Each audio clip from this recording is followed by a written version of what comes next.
I'm Dylan Black. The Caves of Fire is her first novel. Let's find out about it and hers. Well, Kathy Berkland-Page joins us right now. How are you? I'm good. I'm delighted to be here. Good to have you here. And you made the drive in from Montreal as well? I did. I'm going home tonight. You reside in Montreal? I do. Born in the US of A? Born in the US of A. But then you met a handsome Canadian lad? Yes, and he loves to say that it's not my fault that I was born in the States. Okay, fair enough.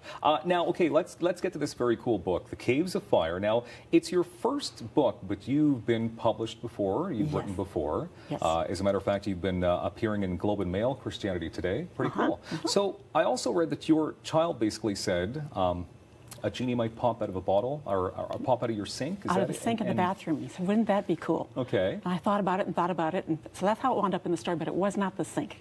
It was the septic tank. The septic tank. Which is much more gross. Much grosser story. And much more fun. So what is the story of the Caves of Fire?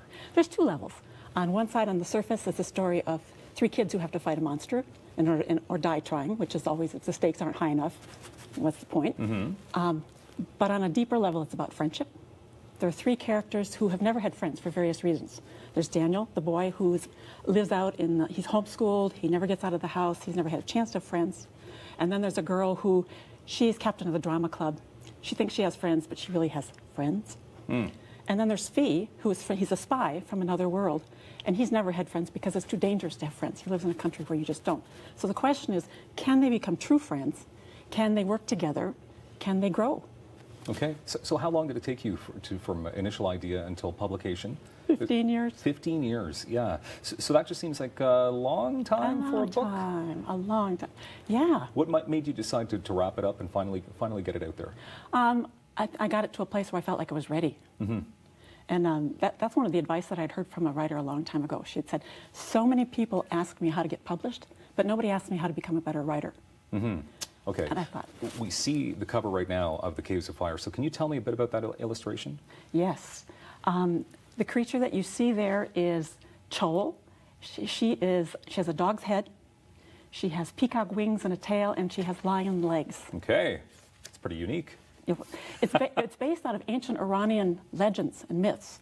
Okay. And so if somebody that was Persian read that, they would recognize that bird. Nice. And they would recognize the yellow eyes that are above the mountain, the bad guy. It's a very standout cover. Yeah. So what age group is this book geared towards then? 9 to 13. 9 to 13. Okay, and how has the reception been so far? It's been good. I've been getting reports of multiple readings from kids. I had even a grade 10 young woman came in and she said, I'm going to get another copy.